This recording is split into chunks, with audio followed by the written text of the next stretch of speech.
I never imagined I'd end up in the crosshairs of our homeowners association president, but life has a way of surprising you. My name is Daniel, and I moved into Sycamore Heights 3 years ago after a serious car accident left me with limited mobility in my right leg. At the time, the neighborhood felt like the perfect fit: peaceful streets, tidy houses, and, most importantly, a driveway wide enough for my modified van. What I didn't realize was that requesting something as basic as a disabled parking sign would ignite the rage of Linda Pearson, the HOA president, everyone quietly referred to as Karen.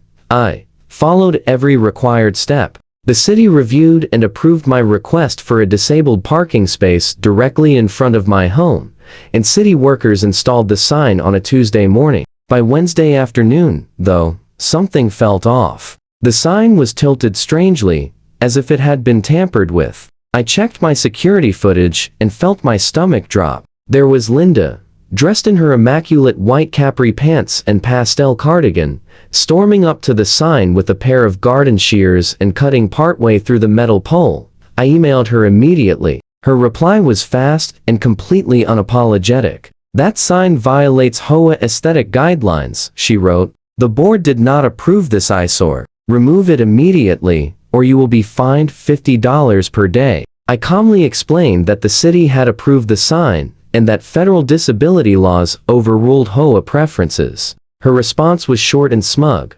"Not in Sycamore Heights, they don't." The following morning, I stepped outside to find the sign fully cut down and lying in the grass. Once again, my cameras caught everything. At 5:30 a.m., Linda had returned, this time using what appeared to be an electric saw. After finishing the job, she looked straight into the camera, smirked, and walked away. I was stunned by the sheer nerve of it. That parking space wasn't a luxury, it was a necessity. On bad days, even walking a short distance felt unbearable. Instead of escalating the argument, I chose a calmer strategy. I sent Linda another email, carefully worded and polite. I mentioned that the sign had been damaged, and said I assumed she knew nothing about it. I also informed her that I would be reinstalling the sign in accordance with city regulations, and attached links to the relevant disability laws, keeping my tone professional. Her reply arrived within minutes. "Any new installation requires written HOA approval. Your request is denied in advance." What Linda didn't realize was that I'm an attorney who specializes in property law. While most of my work involves commercial cases, I know residential codes better than many HOA leaders who enjoy wielding power. I contacted a colleague at the city planning office, who assured me the sign would be reinstalled at no cost. "We've dealt with this HOA before," she said with a weary sigh. "The new sign went up on Friday, and this time I made sure every camera angle was perfect. I even installed a discrete motion-activated camera inside a decorative birdhouse, with help from a neighbor who had also crossed paths with Linda." Right on schedule, at 6 o'clock on Saturday, Linda appeared again, this time in her jogging clothes and carrying a cordless reciprocating saw. I watched the live feed on my phone, hardly believing my eyes as she began cutting through the pole, her face tense with determination. The night before, I had called the police non-emergency line to explain the situation and ask what my options were if it happened again. So when I dialed 911 that morning, I referenced the earlier report. 2 officers arrived while Linda was still mid-cut. The expression on her face when the patrol car pulled up was unforgettable, eyes wide, mouth frozen in a perfect "oh." She hurriedly tried to hide the saw behind her back, as if that might erase what she was doing. What are you doing?" one officer asked, even though the answer was obvious. "Board inspection," Linda replied smoothly. "This sign wasn't approved by the HOA Architectural Committee." She said it with such certainty that for a split second, even I questioned myself.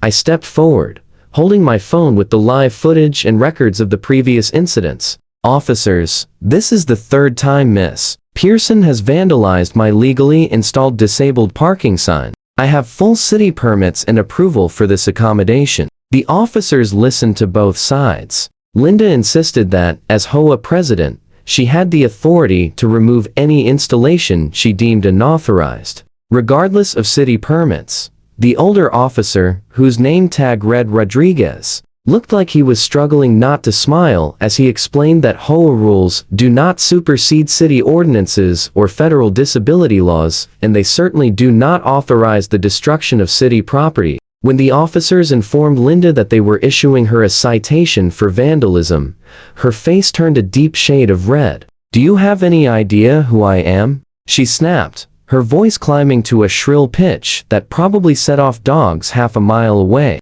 "My brother-in-law is Deputy Mayor Stevens." "This will not stand." The officers exchanged a brief glance, but continued filling out the paperwork without hesitation. I assumed that would be the end of it, a citation, a fine, a stern warning. But Linda was clearly not someone who absorbed consequences easily. Later that afternoon, every homeowner in Sycamore Heights received an emergency HOA email claiming that I was exploiting disability accommodations. She went so far as to argue that I wasn't truly disabled enough to require special parking. The message even included photos of me carrying grocery bags and walking my dog, presented as supposed proof.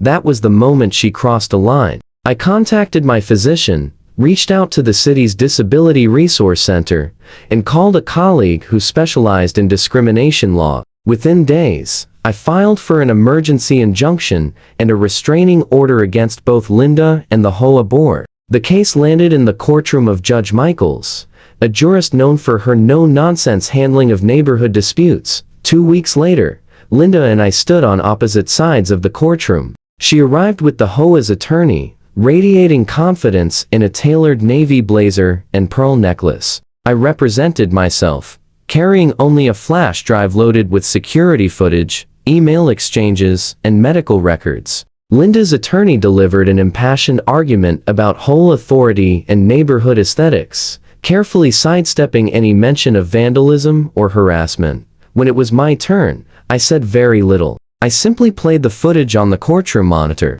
The first clip showed Linda attacking the sign with garden shears. The second captured her using an electric saw, complete with her smug grin at the camera. The third showed the reciprocating saw incident and her confrontation with the police. I then displayed the email in which she questioned the legitimacy of my disability, highlighting the sections where she essentially accused me of fraud. Judge Michaels watched silently, her brow tightening with each clip. When the footage ended, she removed her glasses and fixed her gaze on Linda. "Miss Pearson," she said evenly, "are you aware that interfering with the disability accommodation constitutes a civil rights violation, and that publicly questioning the legitimacy of a documented disability borders on defamation?" Her tone was calm, but it carried an unmistakable chill.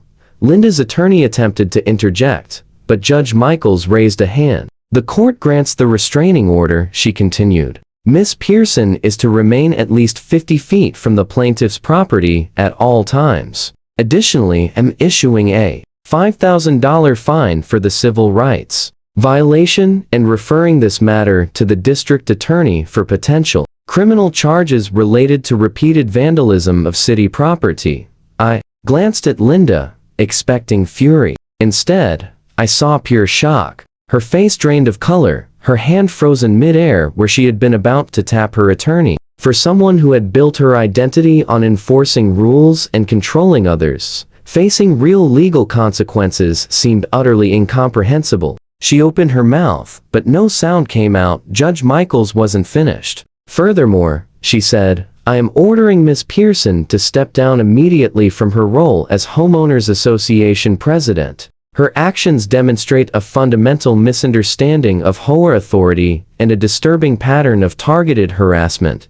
That finally jolted Linda into speech. "You can't do that," she shouted, her voice echoing through the courtroom. "The HOA bylaws, the law gives me that authority, Miss Pearson," Judge Michaels cut in sharply. "And unlike HOA regulations, my orders are binding and enforceable. Court officers, please escort Miss Pearson out if she continues to disrupt these proceedings." Linda sank back into her chair, her carefully built world collapsing in real time. The small kingdom she had ruled through intimidation unraveled in less than 20 minutes. As we were dismissed, I saw her in the hallway, staring at her phone in disbelief as she read the court order that had just been sent to all parties. For the first time since I'd known her, Linda Pearson had nothing to say.